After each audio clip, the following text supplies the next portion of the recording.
Hello students, maths zone के YouTube channel में आपका फिर से स्वागत है। और आज के वीडियो में हम पढ़ने वाले हैं रैखिक प्रोग्रामर के सेकंड टाइप के क्वेश्चन के बारे में। और ये क्वेश्चन है रिलेटेड अपरिबद्ध क्षेत्र से। तो इस क्वेश्चन में मैं ज़्यादा लैंग्वेज नहीं लिखूंगा क्योंकि लैंग्वेज मैंने पिछले वीडियो में बता दी है। चलिए शुरुआत करते हैं इसके सॉल्यूशन से। तो सॉल्यूशन में अपन सबसे पहले लिखेंगे उद्देश्य फलन। मैं ज़्यादा लैंग्वेज नहीं लिखूंगा, बिल्कुल शॉर्ट में लिखूंगा, तो ठीक ढंग से ध्यान दीजिएगा। लैंग्वेज अगर आपको देखनी है तो आप हमारा पिछला वीडियो देख सकते हैं। फिर आपके पास जो व्यवरोध है x plus 3y is greater than equal to 3 और x plus y is greater than equal to 2। यहाँ पर आप लिखेंगे माना x प्लस 3y बराबर 3। तो x बराबर 0 पर y बराबर 1, x बराबर 0 पे y बराबर 1 और y बराबर 0 पर x बराबर 3। इसी प्रकार से इसको भी मान लेंगे आप। माना x प्लस वाई बराबर 2, x बराबर 0 पर y बराबर 2, y बराबर 0 पर x बराबर 2। तो अब हम ग्राफ बनाएंगे। जब आप इस प्रकार के क्वेश्चन का ग्राफ बनाते हैं तो थोड़ा आप डिस्टेंस ठीक ढंग से लीजिएगा, यानी कि आपको 1 सेंटीमीटर इक्वल टू 1 नहीं लेना है। यहाँ पर आपको 2 या 3 ब्लॉक जो होते हैं उसको आप 1 के इक्वल लीजिएगा, नहीं तो ग्राफ बिल्कुल छोटा बनेगा। तो इस प्रकार से हम थोड़ा डिस्टेंस से ये पॉइंट्स ले लेते हैं। यहाँ पर भी 1, 2, 3 एंड 4। ठीक है, तो हम पॉइंट बना देते हैं x0 y1 ये रहा, y0 x3 ये रहा। तो इस लाइन को हमने यहाँ पे ज्वाइन कर दिया इस प्रकार से। ठीक है, और हम छायांकित भाग निकालना आपको आती है। छायांकित भाग कैसे निकालते हैं? छायांकित भाग निकालने के लिए आप क्या करते हैं? 0,0 किसके अंदर रखते हैं? x plus 3y is greater than equal to 3 में। तो ग्रेटर देन इक्वल टू 3 है हमारे पास, इसमें रखेंगे। रखने पर ये क्या हो जाएगा? रखने पर ये हो जाएगा 0 is greater than equal to 3, जो कि संतुष्ट नहीं करता है। लैंग्वेज मैंने पिछले वीडियो में बताई है, आप सीधा से उसमें देखिएगा, वहां पर पूरी लैंग्वेज होती है किस प्रकार से लिखनी है। आप यहाँ पर वापस ध्यान दीजिएगा कैसे लिखेंगे। 0,0 असमीका को संतुष्ट नहीं करता है, अतः छायांकित भाग मूल बिंदु की ओर नहीं होगा। मूल बिंदु की ओर नहीं होगा, इसका मतलब वो दूसरी तरफ होगा। तो इस प्रकार से हम इसका छायांकित भाग इधर कर देंगे।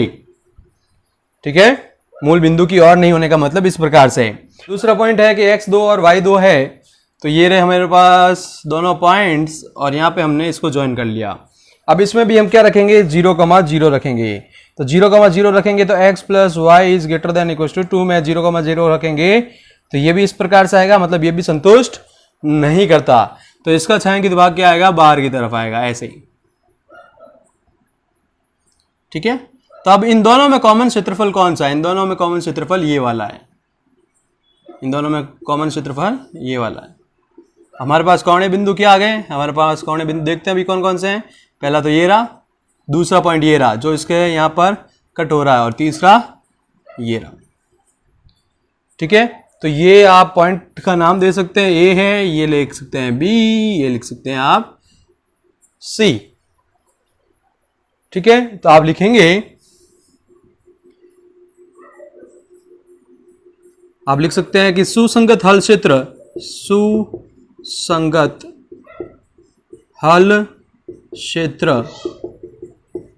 अपरिबद्ध है, जिसके कोणीय बिंदु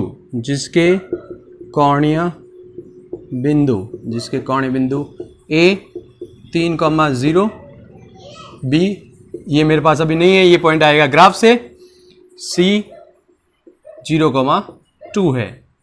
तो b पॉइंट का कोऑर्डिनेट मैं कैसे निकालूंगा? क्योंकि मेरे पास दो इक्वेशंस दी हुई हैं, x प्लस 3y बराबर 3 और एक है x प्लस वाई बराबर 2। घटा देंगे हम, x गया, ये हो गया 2y, ये हो गया 1। तो y का मान आएगा 1/2। y का मान आएगा 1/2। y का मान हम 1/2 रखेंगे तो x का मान कितना आएगा? देख लीजिए, 2 माइनस 1/2 यानी कि 1 सही 1/3 यानी कि 3/2 आप लिख सकते हैं x का मान। तो यहाँ पर b का जो मान आएगा वो आएगा 3/2, 1/2। 3/2, 1/2। अब हम क्या करेंगे? हम वही सारणी बनाएंगे कोणीय बिंदु और उसके लिए z के लिए। ये कोणीय बिंदु हमारे पास और ये हमारे पास z equal to 3x plus 5y।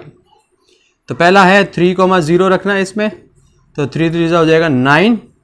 दूसरा है 3/2, 1/2 रखना है इसमें, और तीसरा है हमारे पास 0,2। 0,2 रखेंगे तो हमारे पास आ जाएगा 10, और 3/2, 1/2 रखेंगे तो क्या आएगा देखते हैं।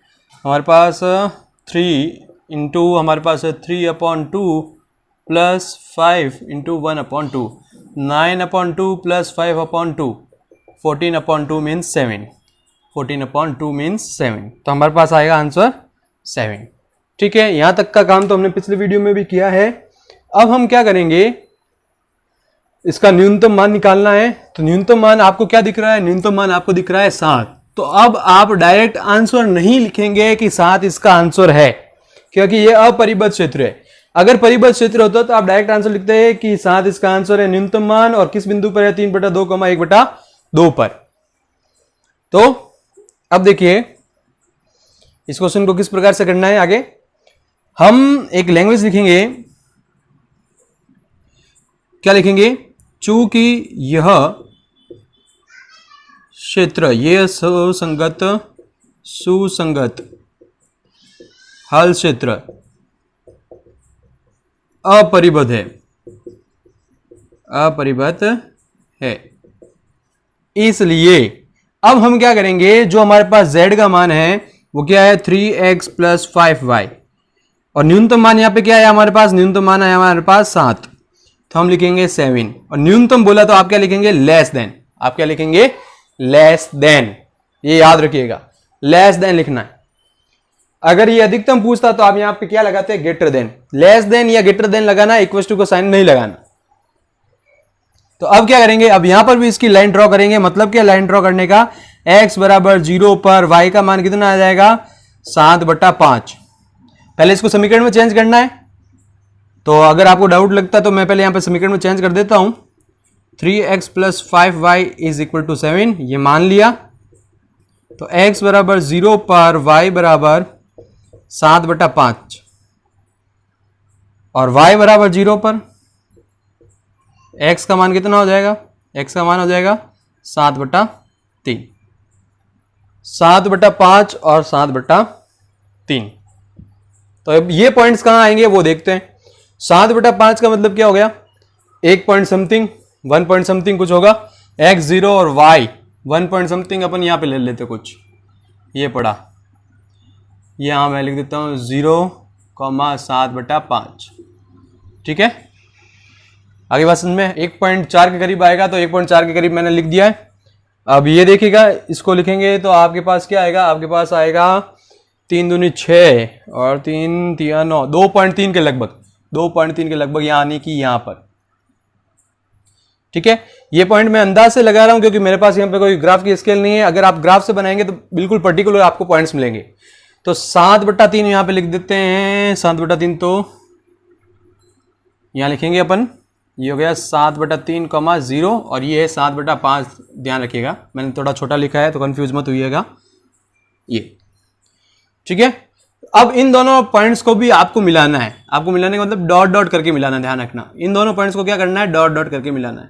बुक्स में ये पॉइंट नहीं दिए हुए हैं, बुक में ये पॉइंट नहीं दिया हुआ है, ना ही पासबुक में ये ऐसे डॉटेड लाइन करके आपको मिलाया हुआ है, लेकिन आपको डॉटेड करके मिलाना है, जिससे आपको पता चलेगा कि इस क्वेश्चन का आंसर निकलेगा या नहीं निकलेगा। ठीक है, हमने ये निकाल दिया। अब सुनना, यहां पर भी आपको क्या करना है, इसका छायांकित भाग निकालना है, यानी कि 0,0 असमीका 3x plus 5y less than 7 में रखने पर 0 इज लेस देन 7, ये संतुष्ट करता है, ये संतुष्ट करता है।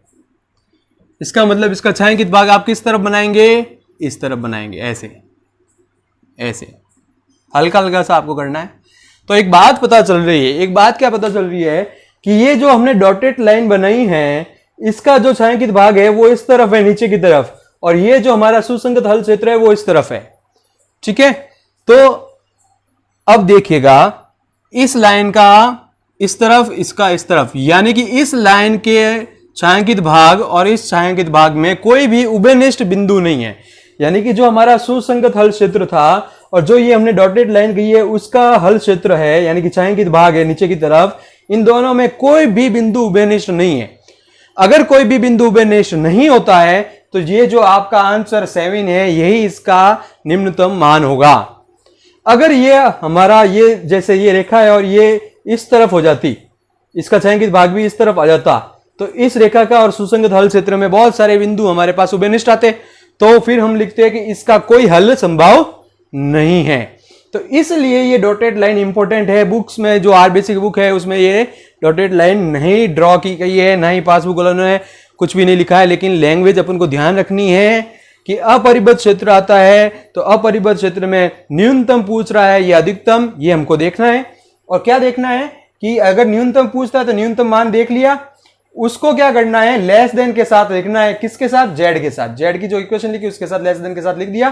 फिर इसमें भी वही काम करना है जो हमने रेखा के लिए किया है, छायांकित भाग निकालना है।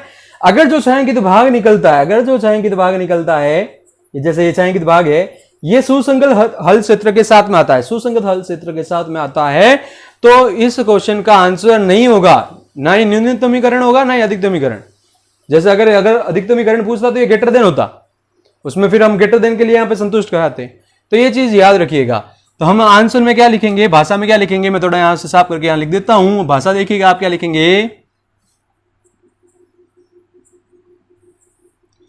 सुसंगत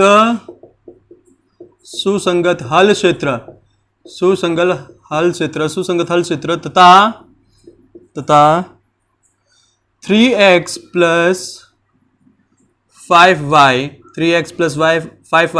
इज लेस देन 7 के विवृत समतल में कोई भी बिंदु उभयनिष्ठ नहीं है, या एक भी बिंदु उभयनिष्ठ नहीं है। अतः जेड, जो भी जेड दिया होता है, का निम्नतम मान 7 बिंदु 3/2, 1/2 पर मिला या पर है। ठीक है। अगर यहां पर कोई भी बिंदु उभयनिष्ठ होता, यानी कि इन दोनों का छायांकित भाग सेम होता, तो जेड का न्यूनतम मान नहीं होता। अगर अधिकतम पूछता है तो फिर अधिकतम के लिए भी चेक करते, और उसमें भी ये चीज होती तो उसमें भी आंसर नहीं आएगा। तो ये चीज याद रखिएगा। अपरिबद्ध क्षेत्र में आपको ये डॉटेड लाइन करनी है। डॉटेड लाइन कहां से मिलेगी? यहां से मिलेगी, जो कि आपके पास जेड होगा, और आपके पास न्यूनतम मान पूछता तो न्यूनतम ये, अधिकतम पूछता तो अधिकतम के हिसाब से अगर पूछता तो ये 10 लिखते। ठीक है, आगे बात समझ में आपको?